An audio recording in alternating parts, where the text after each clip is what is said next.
All right, everybody, thank you for attending today's new ECS Student Chapter Orientation session.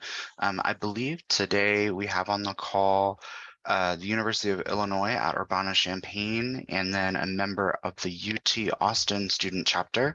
UT Austin is working to become a bit more active, so they're joining us today to get caught up on a few of the items related to student chapters. So thank you guys.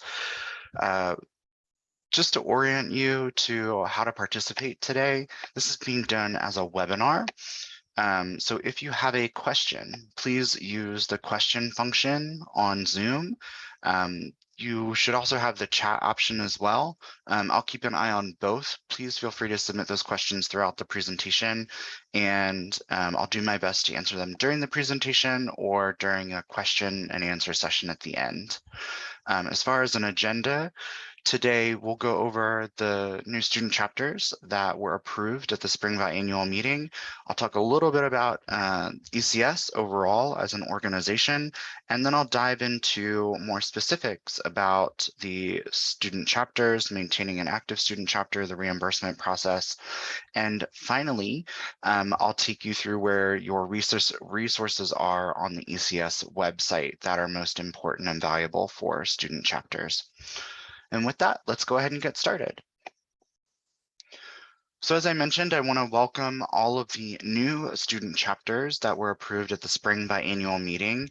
We have 4 new student chapters that are being added to our community. So now we have over 117 student chapters throughout the world that help to support the organization, 23 regional sections, and 13 divisions. As you all may know, the Electrochemical Society was founded in 1902 as a nonprofit educational organization. Even in its early years, the membership included an impressive core of active participants, such as Edward Acheson, the original manufacturer of graphite, and Herbert Dow, the founder of the Dow Chemical Company, and even Thomas Edison was a member. The Society's membership also includes Intel co-founder Gordon Moore, Alan Bard, who is regarded as the father of modern electrochemistry, and Esther Takeuchi, who invented the battery that powers the implantable cardiac defibrillator. And you'll also notice most recently the 2019 Nobel Prize in Chemistry recipients, John B. Goodenough, who just celebrated his 100th birthday on Monday, M. Stanley Whittingham, and Akira Yoshino, who are all members of ECS as well. So really notable and outstanding individuals that the student chapter is joining a community of. In order to strengthen the diverse interests within the society, ECS established technical divisions in 1921. ECS divisions represent established technical areas through which members may become active. In these groups, friendships and partnerships are often made that lead to better research and publications. Most notably for our student members in early career, ECS divisions provide travel grants for students and early career members to attend meetings, and many offer awards to recognize their members' accomplishments. And each member of ECS must have at least one primary division. As I mentioned, we have 13 that range from battery, corrosion, high temperature energy materials and processing, to organic bioelectrochemistry, sensors, and physical and analytical electrochemistry. So something for everybody, with electrochemistry being a broad subject range. ECS has sections and student chapters. Sections are regionally focused groups of members. For example, we have sections in the Pacific Northwest, San Francisco, Japan, etc. There are typically section dues in order to become a member of a section. These are in addition to membership dues. They range anywhere from $0 to $10 per section. As I mentioned, some sections have a $0 membership due and others have up to $10. Student early career and student chapter members are encouraged to get involved with your regional sections. Many of them do event programming and help to grow and connect that professional network in the region. And there are several sections that support students and early career members by creating awards for the section students and supporting travel to biannual meetings through the travel grant program. And then, as you all know, student chapters are groups of students, whether undergraduate, graduate, some postdocs, that share an interest in electrochemistry and solid state science and technology, particularly located at one institution or a couple institutions in a region. There's a minimum requirement of 6 student members, along with a few other requirements to charter a new student chapter. And as I mentioned, student chapters can also be formed among multiple institutions. One example of that is our Oklahoma student chapter that has 3 institutions to form that student chapter. And that's important because we require a critical mass of students, so those 6 student members, to form a student chapter. One of the most popular benefits outside of the complimentary membership that student chapter members receive is the reimbursement funding that ECS makes available for student chapters. So active student chapters can receive up to $1,000 annually to support chapter activities. This can look like recruitment events, webinars, invited speaker talks, poster sessions, etc. So that $1,000 can be used to support those chapter events. We'll get a little more into that later in the presentation. As a reminder of your student member benefits, students receive the same member benefits as dues paying members. All of the memberships, including one very important piece that was approved, I want to say a year or 2 ago, student members have the right to vote in society elections. So electing the next representatives for the society. And this is really important because students represent over 30% of our membership base. And so we want to make sure that your voices are heard regarding the future of the organization. From a member benefits perspective, again, you receive all the same member benefits as dues paying members. So access to the professional network, you can download content from the ECS digital library. There are discounts available for ECS products and services, short courses, webinars, the Career Center, whether you're looking for a resume review or your department may be posting a job position. As I mentioned, the $1,000 in support funding for the student chapter. Student chapter members can also receive complimentary student chapter membership as long as the chapter is active. I'll speak to that a little bit later in the presentation as well. And then access to the weekly e-newsletter and the student newsletter, and you can select those in your communication preferences in your ECS My account. As I mentioned, we have a couple membership programs for students in early careers. I spoke to the awarded student member or the student chapter membership program. There's also the awarded student member program. So if there's not a student chapter on a person's campus, they can apply for complimentary membership that's provided through the divisions. And student members, if they don't qualify for an awarded student membership or there's not an active student chapter on their campus, student membership is highly discounted at $30 annually compared to the membership dues of $130. Again, those fees do not include section membership, and those would be additional costs on top of the membership fee. And then we're also piloting an early career membership rate of $70 annually to help with that transition from student to full-time professional. One of the most valuable resources for student chapters is going to be the ECS Student Center. It's your online hub for important links, forms, and information regarding student chapters. So that's where you can access the student chapter directory, guidelines for maintaining a student chapter, all the annual reporting forms that are required, the reimbursement request form, award applications, and information about interface submission guidelines. Again, I'll speak to that later. We want to encourage our student members and our members to complete your ECS My account with your information. Particularly, this is important when we're talking about your graduation date and your biography or your ORCID ID, as well as your communication preferences. So members have access to the ECS member directory, and they can view things like your biography, your ORCID ID, and then as well as your interests or connect with you on social. So we ask that you navigate your ECS My account and fill in that information as you're comfortable. The other thing that we also ask is that you make sure the domain name @electrochem.org is added as an approved domain for your email inbox. This will prevent emails regarding award notifications or registration for meetings or events from going to your spam folder. So make sure that you take a moment and add electrochem.org to the approved domains in your email in your email inbox. All right, let's dive into some more information about student chapters specifically.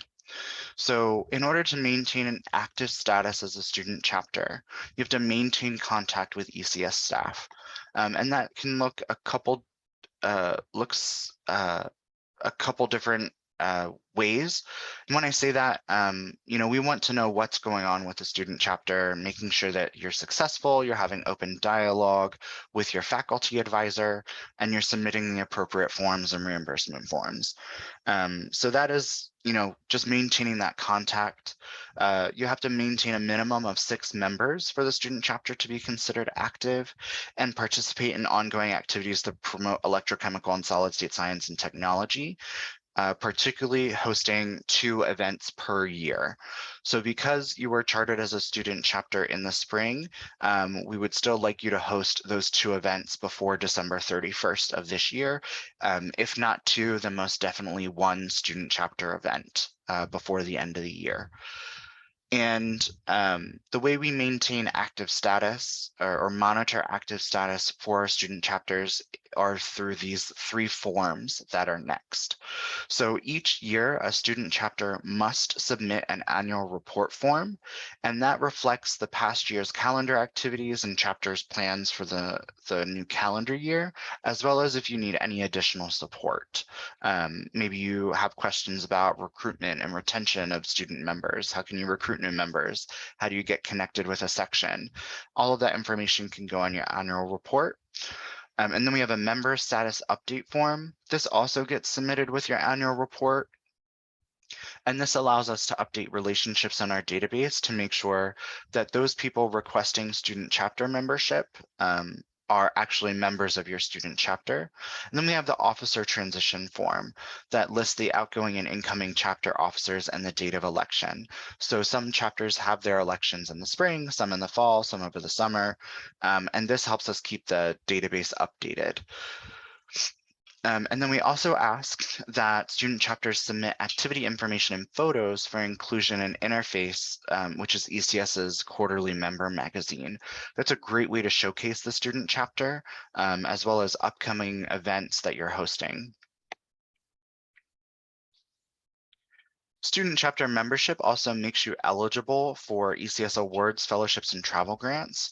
All of this information is available online. You can peruse the section in the division awards that are available on the website. The summer fellowships are available to students, and there's also one available to postdocs as well. These award $5,000 for work to be done, research to be done June through August. So what we would consider the summer months, and the application deadline for that is January 15th. Biannual meeting travel grants. So these are funds that are available to students through divisions in some sections to attend the ECS biannual meetings. And those deadlines correspond with the abstracts closing. So applications for travel grants open when the abstract submission deadline hits, and then the deadline for the travel grant applications is usually a few weeks after they open. And then lastly, student chapters are also eligible for the Outstanding Student Chapter and Chapter of Excellence Awards.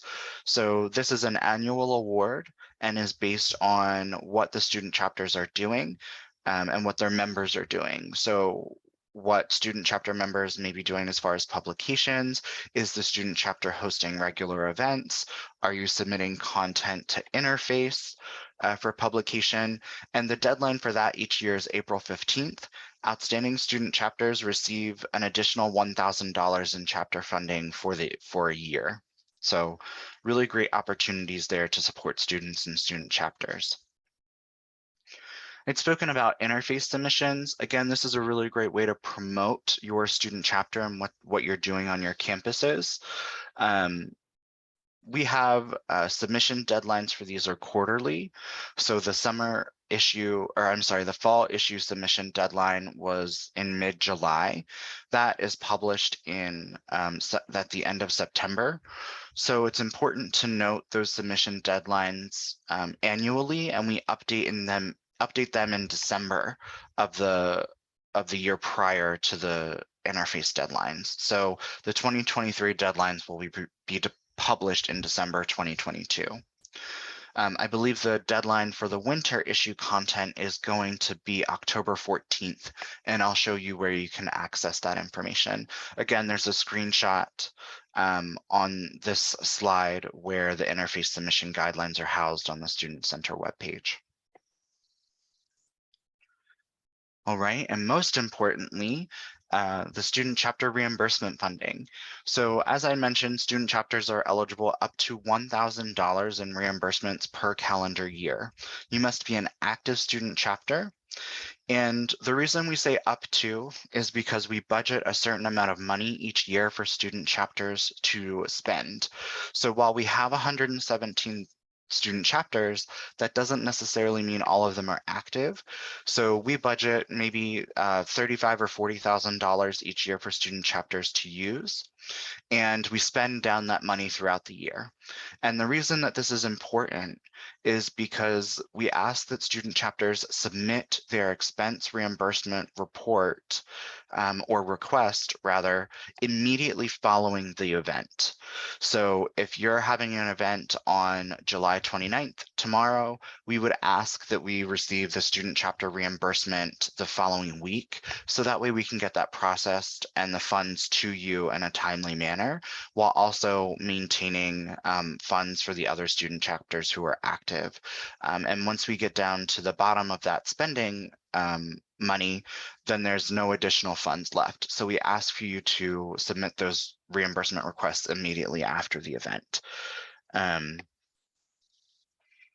If there's an instance where student chapters cannot pay out of pocket for an event, then please communicate that to me as soon as possible when you're planning an event, because we can help assist with that payment, whether it's sending a check for an invoice or providing credit card payment over the phone. We do need a couple weeks notice. So please, reach out to me when you're planning events if you need that level of support, or if the department or department cannot provide that support ahead of time. And then we'll go over the reimbursement form when I'm showing you the ECS Student Center. It is important that the annual report is filed each year, because this allows access to reimbursements for the year. So while you all were chartered in the spring of 2020, we are not anticipating for you to file an annual report until February 1st, 2023. So we know that you will not have an annual report on file, and that is okay. Please just submit that reimbursement form as a newly formed student chapter, and I'll go through the form once we get to the student chapter webpage. So I do have a question and answer session. If you guys have questions, please submit them using the Q&A function on Zoom. And what I'll do as you guys are submitting questions, or if you don't have any, that's okay as well.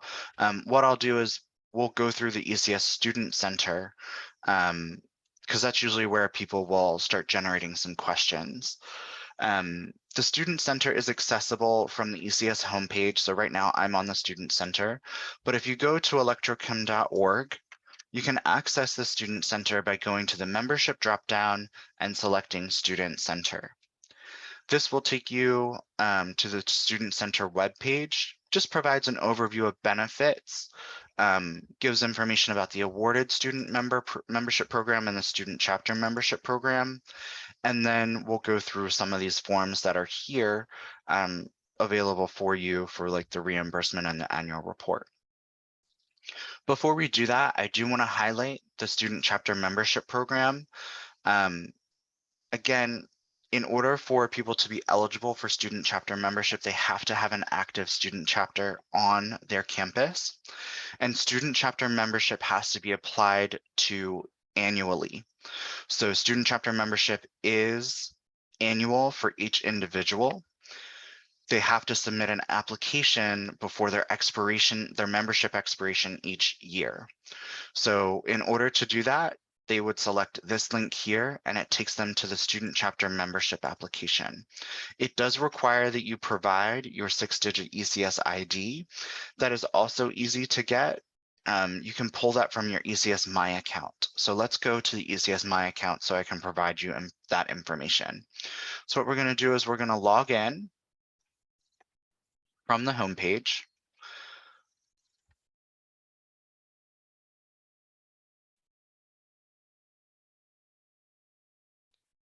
And then you're going to go to your My account up here at the top. Your 6-digit ECS member ID is located in the header above the photo. So my 6-digit ID is 386537. That is the number that we enter here and click Submit. This will load the student chapter membership application, and you need to fill out this information each and every time to renew your student chapter membership.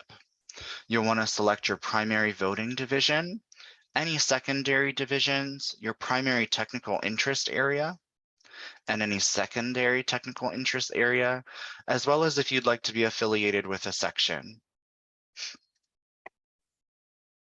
And then you submit your application. That gets reviewed and processed. If we have any questions, we'll reach out to you. The benefit of student chapter membership is that the section membership also doesn't cost a student member anything. So regardless of whether there are section dues or not, a student chapter member receives that section membership as part of the student chapter membership application. All right, let's go back to the ECS My account before I go through those forms. So as I mentioned, we want to make sure that you have all of your information updated. You can link to your company, which in many of your cases might be your institution. And to do that, what you can do is go to your Edit Primary Information, and you'll be able to select your organization by beginning to type the name here. So for example, if I was looking at the University of Texas, right? I begin typing the name, and then it brings up all of the organizations in our system that you can link to. So I would simply select University of Texas at Austin, and then click Finish, and it would update my membership or my account information to be University of Texas at Austin.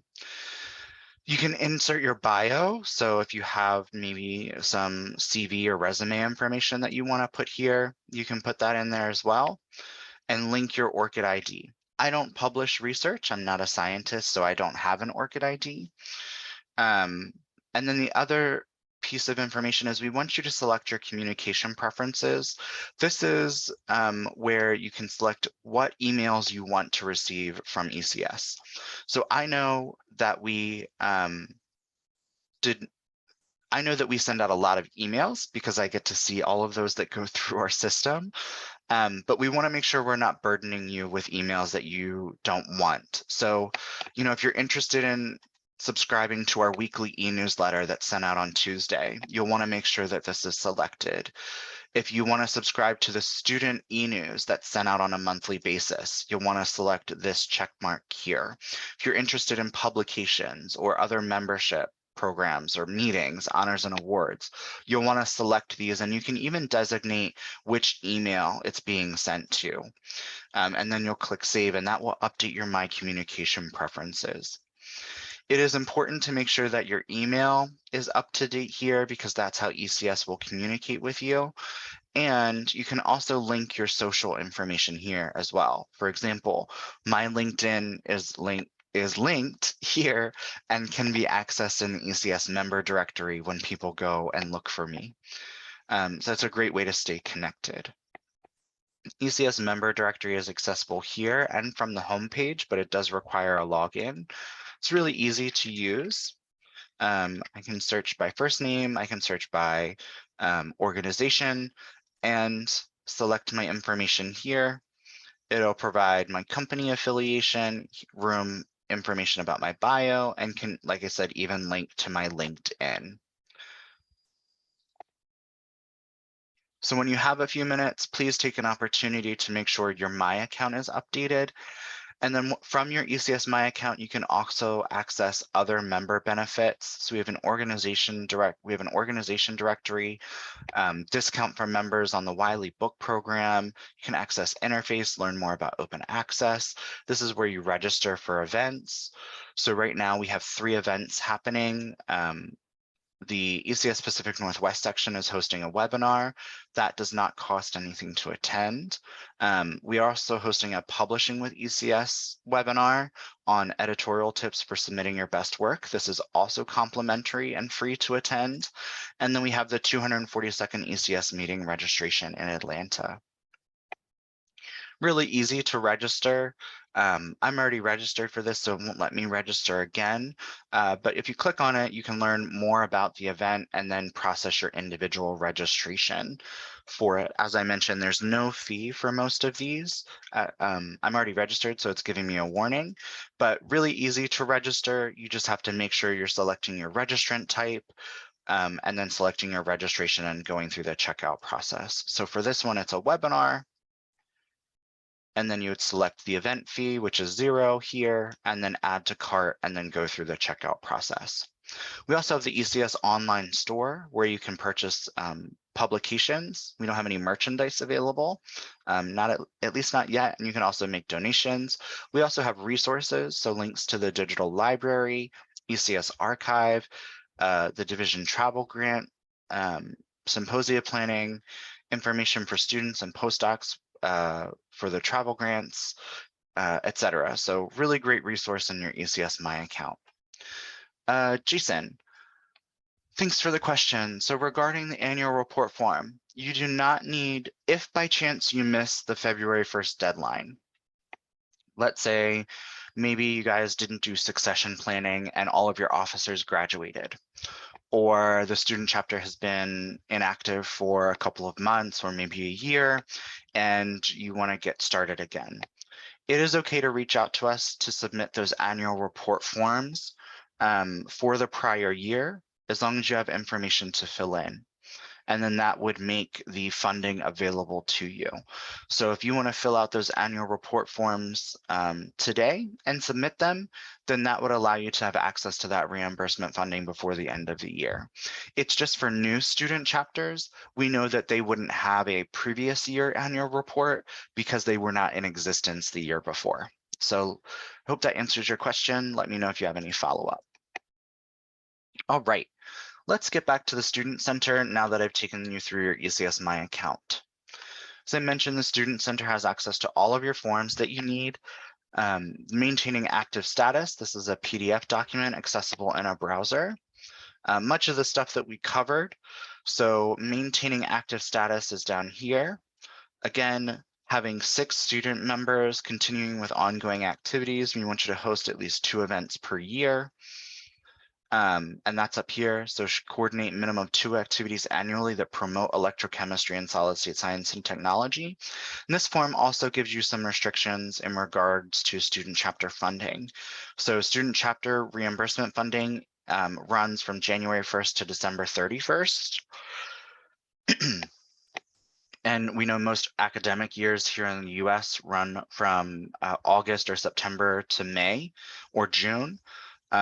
So, if you're planning an event in the fall and then planning an event in the spring, just know that that reimbursement funding runs from January 1st to December 31st. As I mentioned, reimbursement requests must be submitted immediately following the event, and funding is available on a first-come, first-served basis as they remain available. The reimbursement form must be completed and submitted with each reimbursement. Important note here, chapter reimbursement funding is not available for the purchase of alcoholic beverages. So this means when you're submitting a reimbursement, there cannot be alcohol on the receipt that you are submitting. So a couple of examples of this, right? Previously, student chapters might buy a bottle of wine for a speaker that they've invited to give a presentation at their student chapter. ECS, even though that is a gift to a presenter, will not reimburse for the purchase of that bottle of wine. If you take a speaker out to dinner after a presentation, maybe you had an invited speaker event or a poster session where you had an invited speaker, the alcohol cannot be present on the receipt that you are submitting a reimbursement for. So we're happy to reimburse you for the food at the event or food at the dinner, but not any alcohol that was purchased at the dinner. So please keep that in mind. All right. Here's the reimbursement form. It downloads as an Excel spreadsheet. This is pretty self-explanatory. Give me 1 second, I gotta move my screens because I have a couple spreadsheets open. All right, so here's the reimbursement form. Please make sure that you're using the most up-to-date reimbursement form available on the web page. So each time you're submitting a reimbursement, because we might make changes to this form, please access the reimbursement form from this web page. Don't just save it and think that it might not be updated for the upcoming or in the next year. You'll want to email the form to education@electrochem.org when it's completed. You'll include your student chapter name, the event title, and the event date. For new student chapters, here you will select no, you've not completed your annual report. As I mentioned, that's okay. You will need to submit your 2022 annual report by February 1st of 2023. Here are the reminders for things that you need to include in your reimbursement. So we'll need images of the receipt. Please make sure that the itemized receipt and the total receipt are provided. They must be clear and legible. The event flyer or meeting announcement that you're providing to members of your student chapter or to your campus community. And then you'll provide the items that you're looking for reimbursement for. Here's a description. There are some categories already here, and then there are other. All the totals must be in US dollars because that helps us process the reimbursement more efficiently. Let's say you're inviting, again, with the invited speaker, you're inviting a speaker to provide a presentation to your student chapter. Student chapter reimbursement funding can be used to support their travel. So if they're driving to your student chapter, you would include their starting address and their destination address and the total number of miles traveled. And we could issue a reimbursement check to that speaker for their mileage. And we base it off of the standard federal rate for mileage reimbursement, which I believe now is 58 cents a mile. You're going to want to provide information for the person who is receiving the reimbursement. So the name that goes on the check, as well as the address where the check is being mailed. So for domestic student chapters, those located in the US, we process those via check reimbursements. So we will mail a check to you via USPS. If any of you ever become members of international or non-domestic student chapters, we process those reimbursements by wire transfer. You'll include your receipt images. You can include them here in this spreadsheet or as separate attachments to the email that you're submitting with this reimbursement form. So you'll want to include this with all of the information, the images of the receipts, the event flyer, and meeting announcement. And again, that all gets emailed to education@electrochem.org. As I mentioned, for non-domestic student chapters, we have a wire transfer request form that they need to submit with their reimbursement form as well. I'm going to go through these 3 forms here. I'm going to start with the annual report form. This is a fillable PDF. Again, this is due on February 1st of each year for the year prior. We will update your student chapter directory information if you have a student chapter website, if you provide a Facebook or Twitter handle. We want to know the number of student chapter members as of the end of the year. If you recruited any new student chapter members in the spring or in the fall, and the date that you host your officer elections. Again, we want to make sure that you're hosting 2 events per year. You provide that information here. List any honors, awards, recognition, or accomplishments for the student chapters. This can be recognition through ECS. It could be your members receiving recognition through ECS divisions or on your campus. Anything like that, we want to make sure we know about it because it'll help us promote your student chapter as well. We want to know about your upcoming activities for the year. So let us know what events you're planning. We also want you to think about your membership recruitment strategy. So I know a lot of institutions, and coming from higher education, I used to work in the Office of Student Activities and manage on-campus housing, that many institutions will host like a student organization fair at the beginning of each semester. Please let us know if you're participating in those types of things, as well as how you're doing outreach to recruit new student members. Maybe you're talking to other lab groups who might have an interest in electrochemistry or solid state science, or working with a materials group on your campus that might be doing some electrochemistry, and how you're recruiting. And then let us know if you need any chapter support or assistance.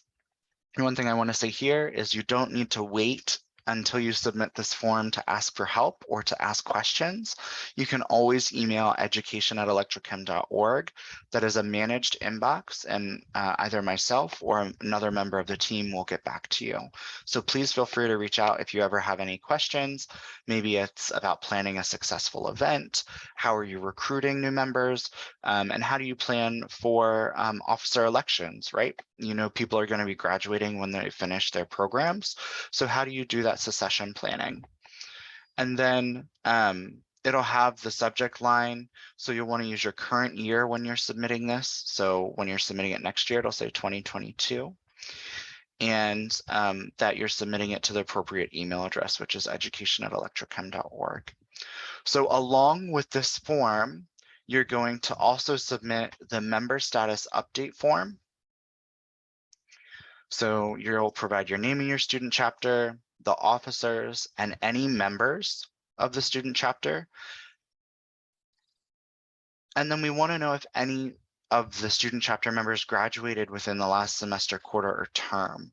And so you can provide them here, and that allows us to update our directory for those who are no longer associated with the student chapter. Then we have the officer transition form. So we know that officer transitions may happen after an annual report is submitted. So anytime you have a student chapter officer transition, please submit this form with the new officers, the previous officers, and the date you held the elections, and when those new officers are taking office. And so you'll typically submit all three of those forms together. Again, the annual report is due February 1st of every year, and we ask that you submit the officer and the member status form with it. But if you have a significant change in your membership or the officer transition occurs at another point in time throughout the year, please submit those to us so we can update the directory. As I mentioned, the interface submission guidelines are also here. These are updated in December or early January of each year for the upcoming year. It's important that you look at these guidelines. Here are the submission deadlines for student chapters and section news. One place that's probably best for you to access is the 2022 Interface Division section and Student Chapter News Guidelines. This lives in our blog. You can search it anytime when you're on the electrochem.org homepage. This looks like it's taking a second to load, so I'm going to show you the other way that you can find it. If you go to the search bar up here at the top and you type in 2022 student chapter,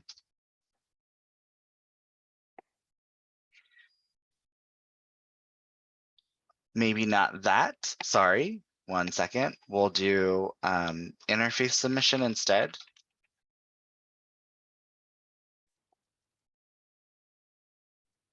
Here we go. It'll give you the interface submission deadline. So if you put 2022 in front of that, it'll take you to the most recent year.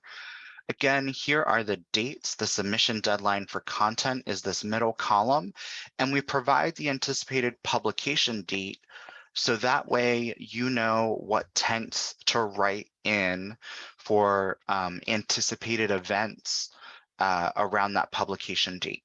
So we know that this is a long lead time. This is 3 months before the publication date. But when you're submitting content for the spring issue and you have an event occurring before then, you'll want to say, hey, the student chapter hosted this event on March 15th.